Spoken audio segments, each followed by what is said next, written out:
The Witch in the Wood by T.H. White. Chapter 1. The land of Lothane and Orkney lies in the northern latitudes. It is a country of bog and mountain, where the wind whistles all day, and at night the turf fires glow with small flames and a kind of rusty saffron. The nearest neighbors live 10 miles apart, and the grouse say, "Talk!" and the wild merlins can be seen sweeping over the swelling lands in their pursuit of pipits and larks and the white-bottomed wheat ears which dodge into gorse bushes. It is all heather and loveliness, and the town people say, it ain't horrible. I can't bear them lonely places with nothing in them. It's sort of melancholy, ain't it?" 500 years ago, the land of Lothane looked much as it does today. The castle, which stands at the top of the tremendous Atlantic cliffs, was in better repair, of course. And there were several Irish saints who lived in beehives along the edges of the same cliffs, who are not there now. Also, there were unicorns on the mountains, and elks in the bogs. Their antlers are still dug up sometimes by the peat cutters, because bogs are excellent for preserving things. But apart from these, and for a few Milesanes and furbolgs, and so on, you might still be living in King Arthur's century if you visited Lothane tomorrow. We may as well visit it now, in the hope of seeing a few sorcerers and an Irish saint or two busily reciting 50 psalms in his beehive, and 50 in the open air, and 50 with his body plunged in cold water, which is what they habitually did. If we go, we shall find the saints all very crusty, as usual, and all, like true Irishmen, refusing to accept the date of Easter. We shall find the air full of gerfalcons and eagles, and a few high-flying dragons. We shall see the kilted people bounding over the bogs or going into battle with a holy manuscript in front of them, and perhaps we may have the luck to come across King Arthur himself in flashing armor, or at any rate some of the famous kings who ruled those ancient people, and whose history was bound up so closely with that of the son of Uther Pendragon. Everybody knows that King Arthur and the furbolgs and the dyspeptic saints were all living together in Mallory's day, and that it was not King Edward IV who was reigning then at all. Only there would have been a good deal of difficulty in coming across a saint in the ordinary parts of Britain at that time, except for the remote north or west. The ancient things always get pushed to the rims of civilization, toward the distant sea coasts, and the coast of Lothane was just such a place. It was the rim of the world, except for the Cassiterides. Now there were in Lothane two separate kinds of life. There was the village life, which went on cheerfully on the edge of the sea, and there was the castle life, which went on in the huge fortress at the top of the sea cliffs. They met on few occasions. In the village, there was the priest, who was busy disputing Easter with the local saints, casting out devils, curing warts, scolding the population, dropping into stations with his parishioners, and behaving in general with the utmost sanctity in all directions. There was Mother Morland, the fishwife, who frequently enjoyed what she called a little drop of sunshine, and Pudsey, the landlord of a sort of illicit she-bean, who kindly supplied her with the same. There were fishermen who enjoyed faction fights with the mountainy farmers on market days, and children who chewed seaweed, and dogs who barked a lot, and a certain number of lobsters, crabs, cod, and shark whales mixed up with it all. The people were not particularly happy, like the tenants of Sir Ector, whom we met in the first book, but this was because of their master, King Lot of Lothane was not exactly a happy man.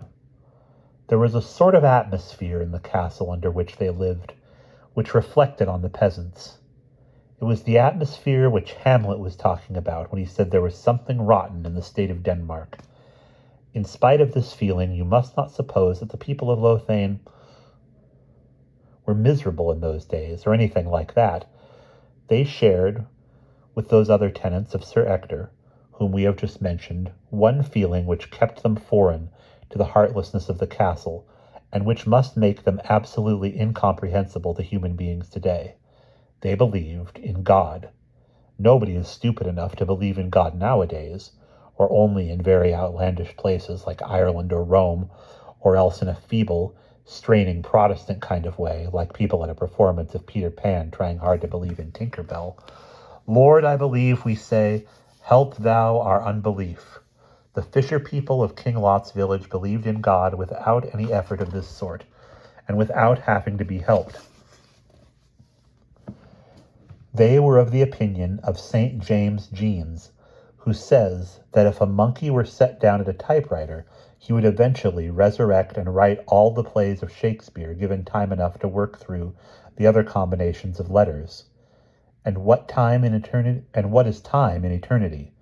King Lot's villagers, thinking along these lines, saw nothing improbable about the resurrection of the body, or one exactly like it, and since they knew that God was almighty, and much better than a monkey, they found no difficulty in supposing that he could count the sparrows or take a personal interest in them and in their Queen Morgause. It seemed to them hardly anything of a feat compared with arranging the heavens and the times and spaces familiar to St. James Jeans.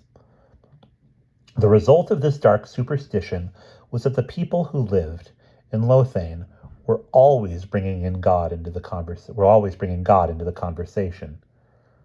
God bless this house and all in it, they would say urgently when they went to visit each other, and when one of them referred to his departed mother, he always remembered to add, God be good to her, as if he really meant it. When they went fishing on a good fishing day, they used to remark, we shall get a fish today, please God.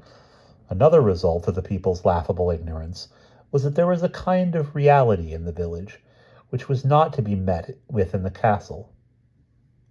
There were Lothians who got drunk, and said funny things, and picked up bits of lead or iron to keep off the fairies, and told each other splendid stories at night, and said whatever, and in it, and believed in some, in a way which was true to themselves.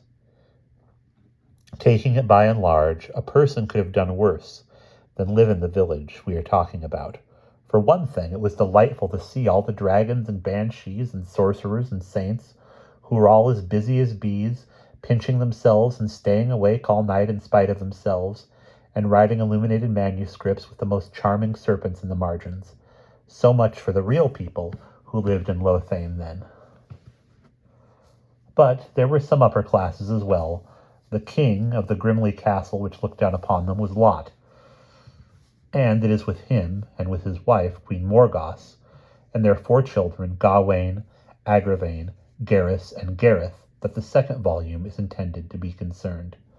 King Lot was not a pleasant man. He used to beat his children when he was in a temper, explaining that he always used to be flogged in his young days, and look at the man he was now. He would not allow a licensed public house in Lothian village, of which place he was more than a magistrate, would be today. And at the Battle of Bedegraine, it was he who suggested that deserters should be shot for cowardice, which he pronounced in the military manner, to rhyme it with mice. So cowardice. In short, he was the sort of man who would be a retired general in the 20th century. Perhaps his worst sin was that he was getting fat. Lot was not a charmer, but then he might have been worse. Kind readers will remember that a great deal of him was due to his gout and to the difficulty of living with his wife. He was true to his own standards, such as they were, and one might perhaps say about him what cowboys are supposed to say in American saloons. Don't shoot the piano player, he's doing his best. At any rate, it was not the king who created the queer atmosphere of Lothian. It was his wife, Queen Morgause. The Queen of Lothian had been one of the lovely Cornwall sisters. At one time, they had inclined toward being called the Pearls of Penzance, but after they got married, they had reverted to their former title, because it threw an emphasis on their sisterhood, thus driving a wedge between themselves and their husbands. There were 3 of them in it: Morgause, Elaine, and Morgan Le Fay. Their father was that Earl of Cornwall who got killed in battle by Uther Pendragon when Uther wanted to marry the Countess of Cornwall himself. It is difficult to know how to begin explaining about Morgause. She was a witch, for one thing, and there was a strong vein of necromancy in her family. Morgause did not have the witchcraft as badly as her sister Morgan Le Fay, and what she did have was in a different way, for she only used her spells to preserve her beauty. For instance, the unfortunate retainers of the castle used to be terrified by meeting her in the night time with a face which had apparently been turned into mud, and sometimes they would come across her during the quiet hours, walking about with a ghostly white mask tied on with bows, or with a sort of bleary Chinese expression that shone like greased ivory. She was a sort of fashionable witch who achieved her terrors by means of simples, unguents, and supernatural brews, which she studied in an uncanny book of charms, which Morgan had got for her out of the future, called Vague. None of this has begun to give an idea of the Queen's character. Perhaps the best thing would be to say that she was a victim of her imagination, the center of her universe, and the ruler of her family. She had married Lot for his money and position, and her 2 sisters were married to other 2 kings. Elaine had Nentres of Garlot, and Morgan Le Fay had Uriens of Gore. One important thing about the sisters is what we have mentioned, that their father had been killed by Arthur's father, who subsequently married their mother Igraine. It is only one of the important things. The other thing is the Queen's character. Perhaps a modern psychologist would have explained her by saying that she lived in an imaginary world. The people of Lothian only noticed that she did not live in their own world, so they called her a witch. Finally, there are the 4 boys in the high castle. Gawain, who was the eldest of them, and had the reddest hair, was about 14. Gareth, who was the youngest and fairest, was 9. And they were all 4 quite wild. Gawain was passionate, Agravain was sulky, Gareth was stupid, and Gareth was a deer. Their mother's character had 2 effects on them while they were small, the one good, the other bad. The good effect was that she was so selfish and cared so little for them that they were allowed to run wild, thus drawing quite a lot of niceness and reality out of the simple people in the village below. The bad effect was that, as she treated them like lapdogs when she did notice them, they behaved like lapdogs toward her. They adored her and starved for her love. At dinner in the evenings at Lothian, the pipers used to march round and round the dining table, making an infernal din, and the king and queen used to quarrel across any guests who happened to be visiting the country. They had a fine, long-standing quarrel about some cooks and cuckoos, which was incomprehensible to anybody but themselves, and which went very well with the pipes. One evening, when a certain Earl Ulbawes was staying with them, a small piece of conversation came through the music during a lull.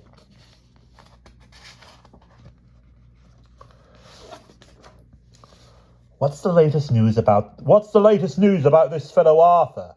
shouted the Earl. "Upstart," yelled the king. "I beg your pardon? I said he was an upstart." "Oh, an upstart. Oh, yes, of course. One of these jumped-up gentry.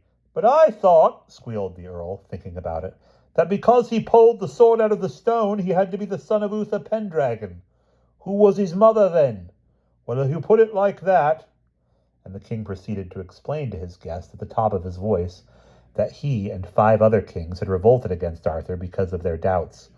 The other 5 were called Nentres of Garloth, Uriens of Gore, Carados of the Dolorous Tower, the King of Scotland, and the King with the 100 Knights. There had been what Lot called a bit of a skirmish, from which he had withdrawn according to plan, and now he was considering a general engagement. At this point, a positive Sir Bartholomew, on the chaunters put a stop to further conversation, and the king and queen reverted to their own concerns. The children had been sent to bed, so they were out of the way. And as for Earl Obalus, when their quarrel reached a difficult pitch, they had only to offer him another helping of something or other to keep him quiet. He had 6 helpings of syllabub. Certainly there was a streak of obliquity in the feeling of the castle of Lothane, but you must not suppose that the place was in every way unhappy. When the king was home, at all events, there was that lovely old Gaelic bustle which people find difficult to picture nowadays if they are just looking at the bare stones. The place was a town in itself, a busy node of that lonely and ancient and savage north. There were old wives spinning, and milkmaids churning, and bards composing, and turf boys keeping the fire boxes full of sods, and pump boys looking after the water supply, and housemaids carting wool, and butchers salting down meat for the winter, and carpenters, ploughmen, tinkers, cowboys, drovers, thatchers.